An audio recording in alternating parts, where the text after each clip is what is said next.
Assalamualaikum, selamat datang ke channel Amirul Nov. Nama aku Amirul. Hari ni aku nak bercerita kisah seram yang dikongsikan oleh kawan rapat aku, nama dia Faiz.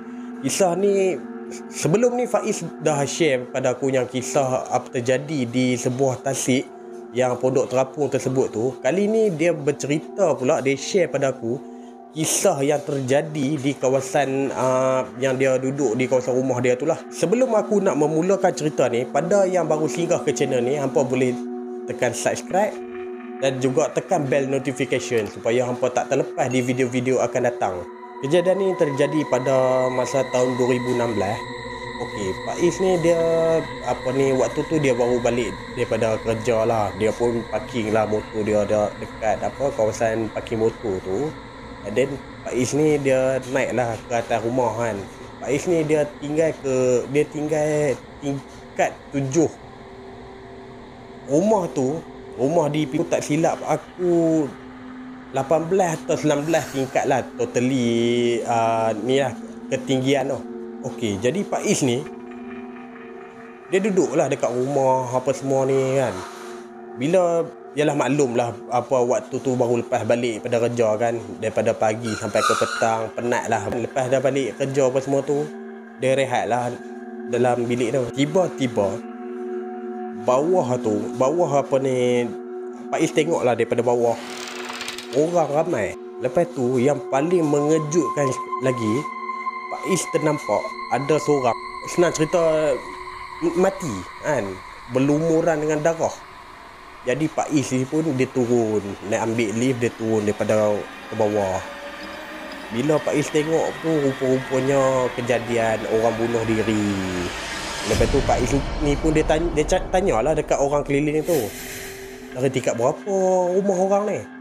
Lepas tu kata orang sekeliling tu daripada tingkat 13. Yalah, bila orang dah terjun daripada atas, kepala pun tak boleh, senang cakap, berkecai lah. Jadi lepas pada tu mailah ambulans dengan polis semua ni datang. Lepas tu para medik ni pun ambil lah mayat tersebut, jasad yang tadi tu. Lepas tu bawa lah pergi ke hospital. And then nak dijadikan cerita, selepas seminggu kemudian, lepas kejadian yang orang bunuh diri tu, Faiz ni dia waktu tu dia balik malam sikit lah. Sebab dia masa dia balik kerja tu, dia lepak dengan kawan dia kejap kan. Lepas tu dia terus lah balik ke rumah. Dia balik tu dalam lingkungan lepas masa tu pukul 9. Okey, pukul 9 tu dia dah sampai rumah, dia parking motor tau. Nak dijadikan cerita, Faiz ni dia pergilah. Jadi Faiz tekan lah lift tu, nak naik rumah lah kononnya. Tiba-tiba Faiz terdengar ada benda satu objek yang jatuh.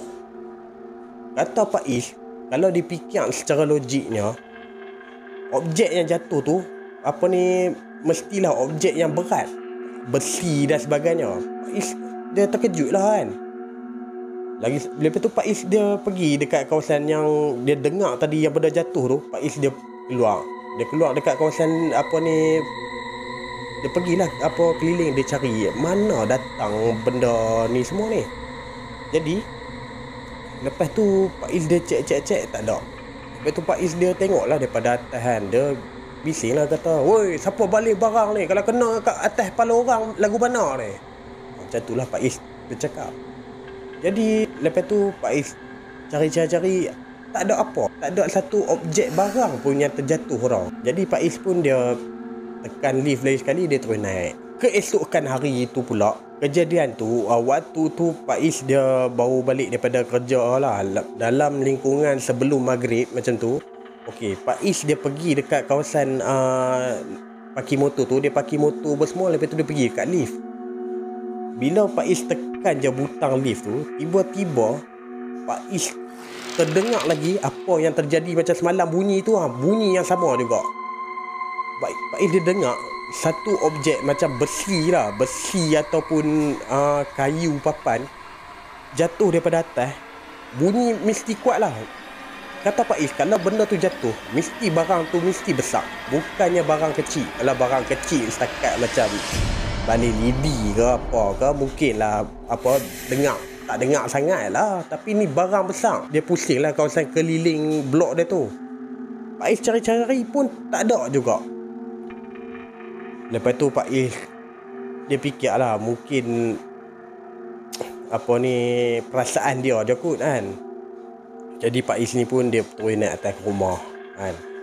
Lepas tu nak dijadikan cerita malam tu. Okey, malam tu Pak Is ni lepas dalam isyak tu, dia nak keluar lah kan.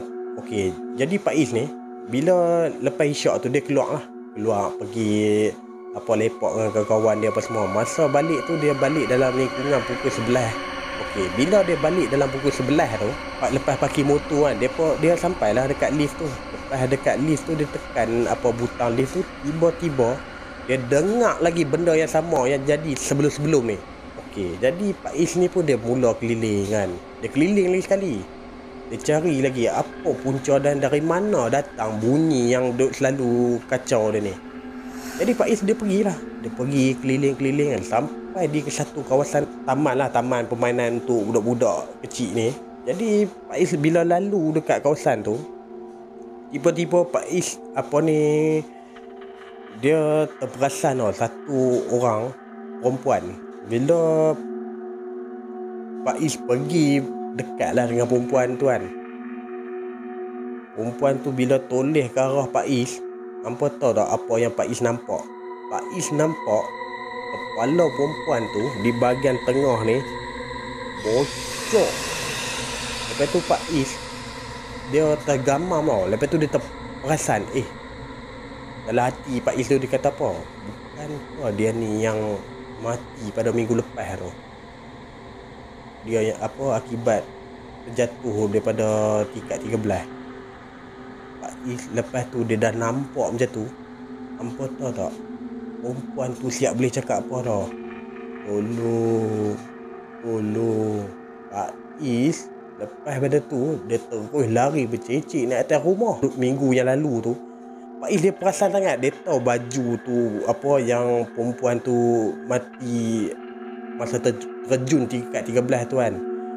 Dia perasan sangat kan, perempuan tu pakai baju apa, seluar color apa, semua dia tahu. Bila Pak Is naik atas rumah semua kan, Pak Is pun dia apa ni, dia tak hirau lah apa yang jadi tadi tu. Lepas tu dia terus tidur. Cerita ni tak habis lagi kat sini. Lepas tu nak dijadikan cerita lagi. Dalam 2-3 hari kemudian, Pak Is ni masa tu dia nak pergi lepak dengan kawan dia.